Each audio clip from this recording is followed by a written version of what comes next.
guys, welcome back. BDCKR here. We're back with Season 4, Episode 17 of our Q&A&T video series. Getting right into the first question. This one comes from Anonymous B, and they say, have you noticed Breakthrough has avoided some characters like Raven, Martian Manhunter, Killer Croc, Hawkgirl, Sinestro, Static, though he's had one session in the beginning? This is very frustrating. Can you explain why maybe the developers have avoided cycling these characters into the Elite 10 fold? I think, I always preface these kind of questions by saying we don't know what they're thinking. And we can make a few guesses. And I guess our opinions and guesses are no better than most people's. But, you're here to listen to us and you're asking us. So maybe we'll opine a little bit. I'm guessing that they're not really seeing any of the feedback from people who are playing seriously. Because I'm sure they've got people who have tested it when they first started. I'm sure they have people who do beta testing on new characters and make sure, the animation is good and the moves are good. But this is the sort of thing you notice if you're a dedicated player, you're trying to complete your collection, you're trying to break through everybody. Yeah, and I doubt this is the kind of stuff that they're looking for. And even if they were, I doubt this is the kind of stuff that you could actually send to them in any meaningful context. Right. And but have them read it. They should be... There's the official Warner Brothers forums. It's not like this is anything new, and it should be a relatively easy fix, right? To me, it's not much different in principle, even though technically it might be a different kind of solution. Changing the gears for Survivor. Yeah, it's been like that for months. Breakthrough for longer, and it's I don't know. I mean, you used to be able to make the argument that it was just a minor oversight. But the list includes some characters with multiple skins, right? So if we're looking at Martian Manhunter's got a couple, Raven's got 1, 2, 3, 4, Sinestro, Hawkgirl. I mean, Static and Killer Croc are the only ones now that are sort of specific skins that you could justify saying that they haven't had Breakthrough. Ooh, has Deadshot had Breakthrough? I think not. But Deadshot doesn't matter the same way because he's only had one online season. Yeah. So here's, what it makes me think of. Somebody I know gave good advice one time, saying that when you need to do something, when you've got a job, the longer that you take to do it, the higher the expectations will be. And this is one of those things where it doesn't seem like a big deal. If they just got on it and fixed it relatively quickly, then I don't think people would have much to complain about. But now that it's taken them so long, when they finally get on it, I don't know that anybody will be particularly grateful the same way. You know what I mean? When you have to, when you have to wait that long, when you have to beg that much. So, there's not a really great reason for it. I know that the characters are organized a certain way so that sometimes, I mean, each week there's a whole bunch of characters that are available for Breakthrough that aren't even listed, right? Yeah. So, I don't think there's really any great justification for that. Anyways. Our next question comes from Jonathan Vasquez, and they say, how can you make Red Hal Jordan good? I want to say Red Lantern Hal Jordan, but I also wanted to read the question as written, so I said there was a pause there. How can you make Red Hal Jordan good? Red Lantern Hal Jordan. I think the unfortunate short answer is that you cannot. Now, especially when we've got Masters, Deathcart, and Tantu Totem. Yeah, because he really is a specialist through and through. Do you remember when he first came out? Yeah, and there was no delay, so you could just special over and over again. So you just boosted him up, used his second special into the ground, and if you boosted his health, I think, the way that it would round is it would give you, 1 health left over. Right, you didn't boost it a lot, you just needed to boost it enough so that it wasn't divisible by literally anything. 5, I think you used a health augment, like a single minor health augment. Minor. And then you just special 2 over and over and over again, and you could eat through an entire team pretty much. At the bare minimum, you could take out 1 character. Yeah, so I'm gonna link. Maybe I should link that original Red Lantern Hal Jordan in the description. So before he was nerfed. All right. So here's the other thing too. Sometimes people talk about nerfing and fixing, and they're not exactly the same thing. Yeah. So Hal Jordan was broken in one way because his special 2 did way more damage than listed, and probably way more damage than it should because it has an extra feature. So it's got damage over time. And most of the time when the special has something extra, whether it's power drain or damage over time or stun, then it usually costs you a little bit of damage. Yeah. His special 2 was I think 2 or 3 times what it should have been. Yeah. And that's the first part that they fixed. But then when they nerfed him, They to made make it so that there was a delay in between using. Right, so you use your power, specials. then you'd have to generate more power. You'd have to wait for it to build up again. That really killed him. Yeah, because all of a sudden you can't have that kind of rhythm. Really, the rhythm wasn't broken. The rhythm was fine. It was just the amount of damage that he did that made him overpowered. They could have just rebalanced him, but instead they just totally nerfed him. Right, and when you look at Tantu Totem, right, there is no delay. Mm-hmm.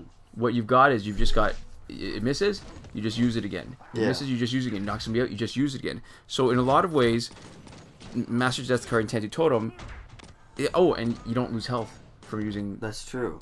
your power. Yeah. So you've already got something that's better than his passive, means he's kind of a crappy gold character. Yeah, and you can't really use those gears on him the same way, to the same degree of effect. So he's a special specialist that doesn't mesh with the best specialist gear. Right. Yeah. And I guess it would be different if you could heal him. Oh, that would be kind of weird if you had a heal on whatever special gear. Mm-hmm. But there's just too much about him that's not useful. And pretty much anybody else with Tantu Totem Master's Death card would be It's just better as than good, yeah, at least. Yeah. Mm-hmm. So, but it makes me feel a little bit nostalgic. I remember when we had fights where he on a team with him, he'd finish fights in like consistently 6 or 8 seconds. Mm-hmm. That was pretty spectacular. Yeah, definitely. Lost in the past, huh? Yeah.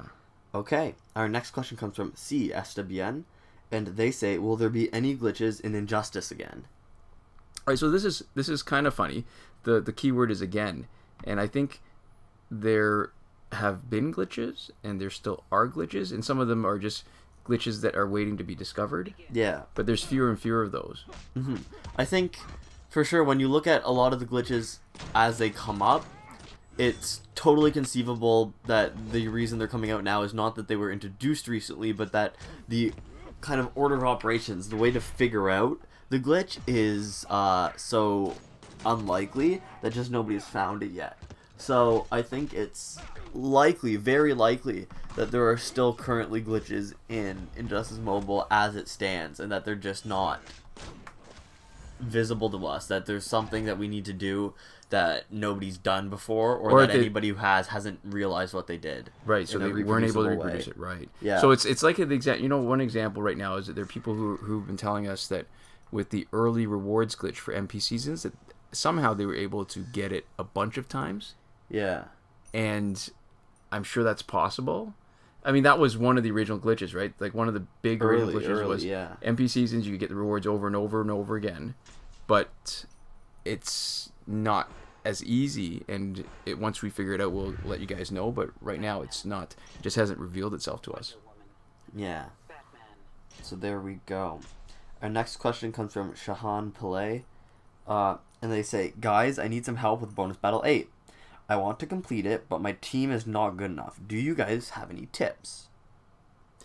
Okay. If we break this question down a little bit, if we take it just at face value, it would be ideas about how to beat Bonus Battle 8. Mm-hmm.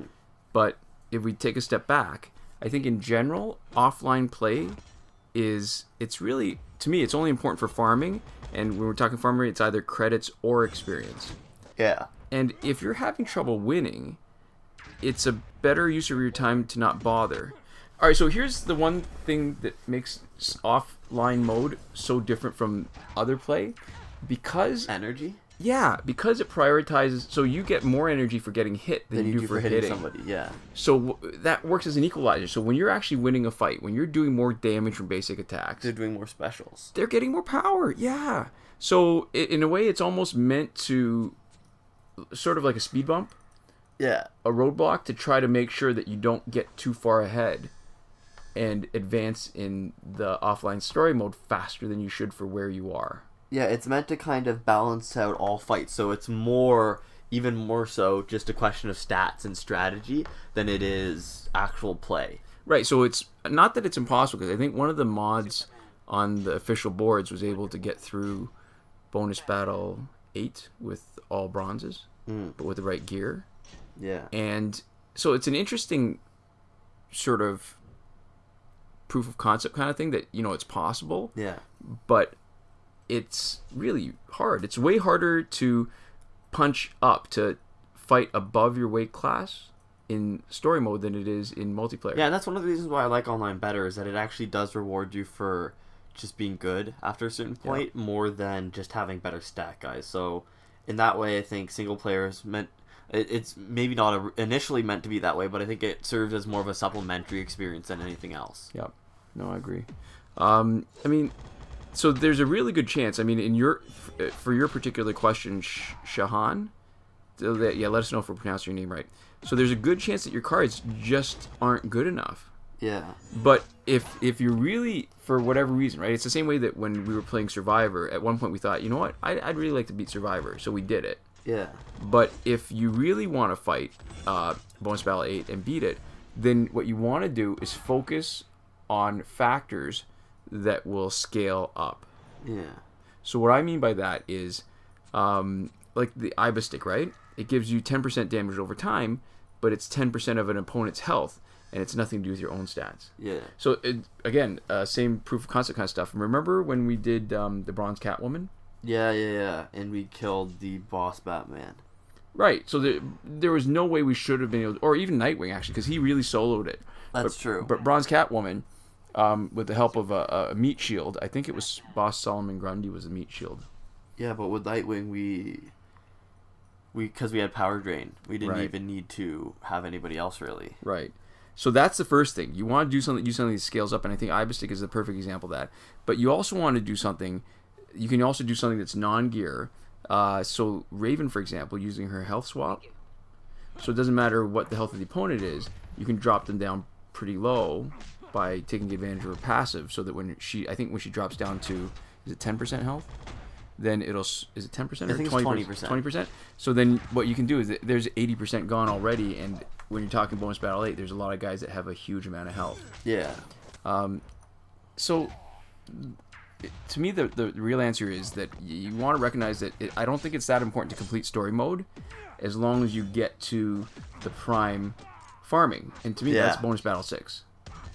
Because you're getting faster fights, they're not as hard. I mean, relatively speaking, compared to Bonus Battle 8. Yeah. And you get a decent amount of experience until you hit maybe level 43. Oh, remember when the Bonus Battle 6 was the top? There was no 7, there was no 8. Yeah. And it was, the limits were 40th? Level 40 Elite 5. Yeah. And remember, that was before Gear 2.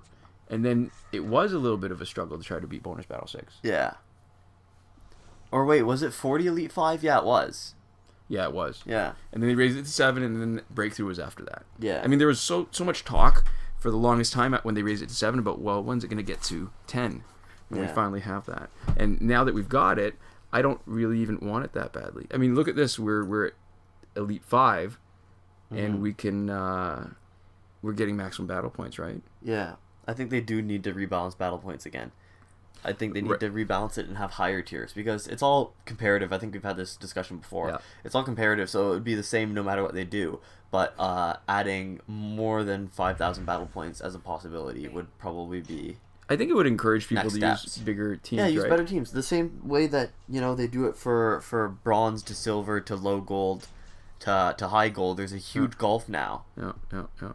Yeah. All right, so this is one I hate facing an Arkham Knight Batgirl team, especially when they have other Arkham teammates. One thing I sometimes forget during fights like this is if the teammate is not Arkham, she's not dangerous to us. But in this case, clearly she is. And these are the kind of fights these are fights I like the least.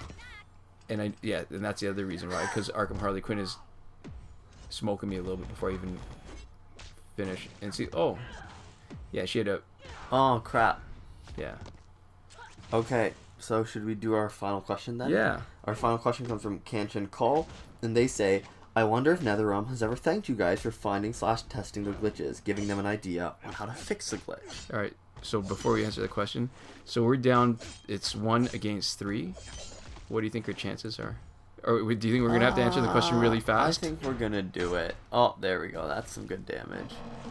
Yeah, really the Astro Harness is such a pain, and like I said, out of all the different people, Arkham Knight Batgirl is probably the most... and we've lost her shield and we can't get it back. Oh, at least she didn't bomb us. But health gain, not great. Yeah, but here's the thing. We've got decent blocking gear, so we're okay, and we've still got a revive still. So, yeah, she's gonna I think be? we can do it. All right. So here's the funny story, and I think I'll try to remember to get back to the original question.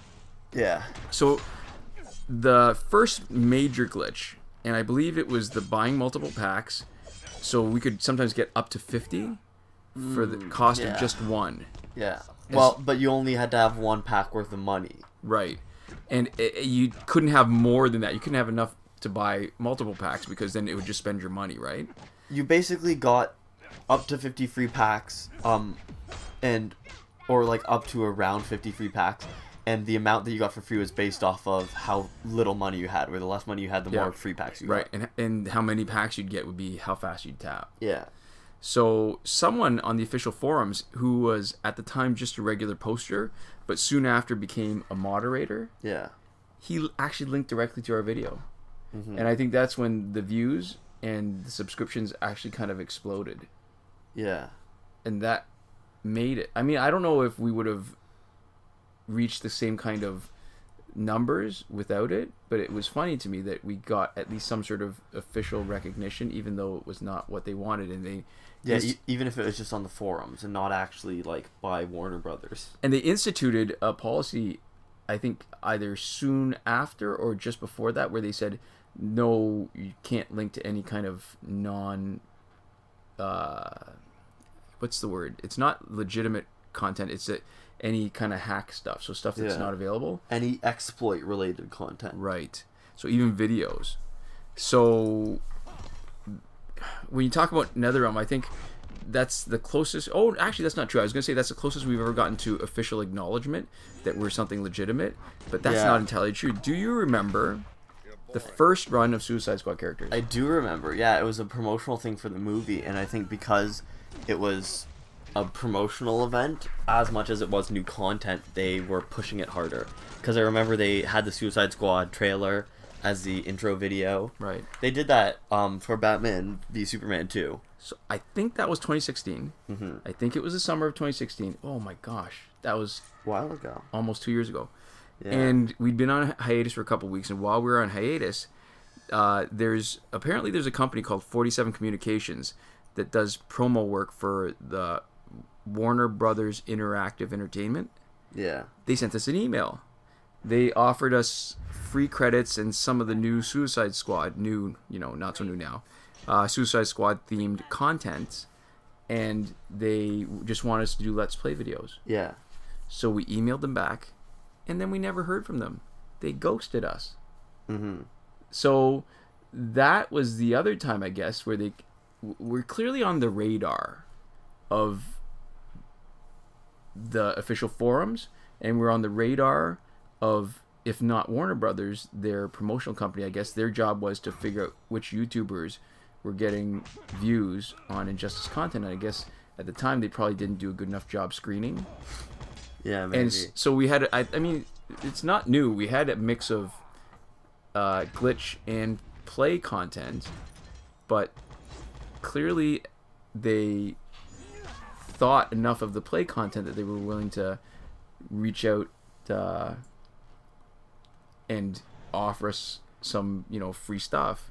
Yeah. But then they never followed up on it, because part of me wonders if they realized, oh crap, They do a lot of glitches. they do a lot of glitches. Maybe not what we want to put the Warner Brothers brand next to. So, getting back to the original question from Kancha Kaul, they've never actually thanked us for anything, and I don't know if they would thank us, but part of that, I think, is that there is a little bit of benefit to them when we organize stuff like this, right? Yeah, we're a little bit like QA testers. A little bit.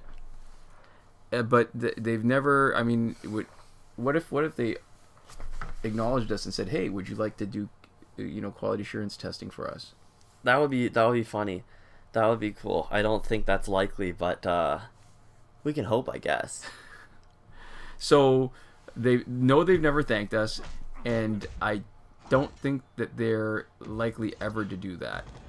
Yeah, it seemed like as Injustice kind of finds its small but long-term niche the way that it has, it's less likely that anybody's gonna kind of make a big deal out of any Injustice content now. I think there's still people, obviously, people watching, but it's not gonna be like as big a thing, and so I think Warner Brothers is probably less interested in. Yeah, it's so hard to tell, right? Any of us. I mean, there's so many things that could be happening behind the scenes that we have no idea about. Yeah. They are still willing to fix glitches, and they're still willing to jump their schedule, like to skip ahead on their schedule and release something early just to fix a glitch, like they did with the recent power credit glitch. Yeah. Which tells me that there's still some sort of higher level thinking going on. It's not just like a few grunts that are churning out new content. There's probably somebody a little higher up saying, ooh, we gotta redirect some of our resources away from just new content and fix this particular glitch so that people can't cheat anymore. Yeah, and maybe, again, this is, at this point, it's all speculation. I mean, theoretically, whoever's working on Injustice in its current form could also be watching our videos idly while they do other things. But, and if you are, I appreciate the game. It is so good. I can't believe that I've been playing a mobile game for as long as this. Yeah, for sure. This is, I think, as many hours as I put into anything. Yeah. For sure, yeah. So that was your last question. I don't think there's enough time to really get into much else. You want to talk about what you've been watching lately? I think we mentioned this already. We've been watching a lot of Bob's Burgers. You've been rewatching. I'm sort of getting caught up. Yeah, Bob is such a good show. It's a really fun, happy, kind of light-hearted, but in a lot of ways like grounded for a cartoon show. Mm-hmm. And it's real enjoyable, real funny. Definitely worth a watch. And I, for one, I've finally started to watch Breaking Bad. Oh, what do you think of that? A little off through the second season. It's good. It's really good. Yeah. I'm in the middle of the second season of Jessica Jones, and it's probably one of my favorite sort of Marvel. Is it considered Marvel Cinematic Universe if it's a TV show? I'm not sure. I'm really not sure how enjoying the canon it. works for that. There's something. I mean, it still has a little bit of a comic book kind of quality. That was real close. How can it get closer than that? Was there any health left? I don't think so. I do not think so. It seemed like it was pretty much all out. Yeah, I remember. I think I gotta dig them up from somewhere. I've got the original Alias comic books that Brian Michael Bendis and is it Alex Maleev did. I think he was the one that did the original art with the first run of the series, and it felt like at the time it was Marvel. I think it was Max comic books, and it was almost like their response to the DC line of more mature comic books, and that had Sandman and Constantine. Not Constantine. It was Hellblazer, and it was good. It had a really great look to it. I was so surprised when they did the TV show. Now that I'm finally getting a chance to watch it, I'm really happy with the way they've done it. That it feels a lot like the way I remember it. Because, I don't remember the details of the plot. I remember how it makes me feel. Yeah. And so you'd say it does a good job of that, at least? Yeah, the whole the aesthetic, the feel, the grittiness. And it's a lot of fun. Like, there's some... I really didn't expect it to maintain its sort of edge, because like a lot of the comic book shows and movies end up trying to appeal to a really large audience. Yeah. And it's not. I'm quite happy they did it, and I'm really looking forward to it, because I think they extended some of the characters, right? There's a Defenders show on Netflix too. Yeah, I think there was also like Agents of S.H.I.E.L.D. and stuff. There's a bunch of stuff that they're doing. I think with Agents of S.H.I.E.L.D. though, because it's on network television. Yeah. That there's probably a little bit. I think they try to appeal to a broader audience, and they don't have the same kind of license to be a little bit. I don't want to say gross because it sounds bad, but that whole idea where you can really get kind of graphic, a little bit more adult. Yeah. A little bit more. Yeah, inappropriate in ways that that's a good word. Disqualify certain audiences. That's a good one. Inappropriate. I think that's perfect. All right, this is our last fight. This is a high. Yeah, so we're facing all Elite 10, level 60, and high stat characters, and they've all got maxed out gears, and we're still gonna kick their butt, which is kind of funny. So I wonder. I mean, this is gonna be it when the last season of Deathstroke comes around. It'll be interesting to see on our tester account whether it'll be worth it to bring them up to Elite 10. Yeah. My guess is probably not. My guess is probably a little less variety. Yeah. And not that much better. Well, you're going to be facing Astro Shield every time, pretty much. Oh, with yeah. a few exceptions. So then perfect. It's just He popped his bubble too, so we don't even have to worry about him blocking. Yeah. The same way. Oh, this might be enough. Ooh. Oh. There goes the power. It was a good run. Well, it lasted. Yeah. The good news is he can't swap out now.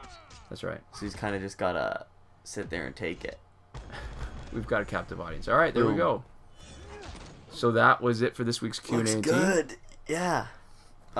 We'd like to give a huge thank you to our patrons. We have Alberto Jr. Camarillo at the top last word tier, iProfit and Daniel Simonson at the Your Message Here tier, and Lane at the credited tier. So thank you so much to our patron supporters, and thanks so much to you guys for watching. We'll see you next time. Komoda.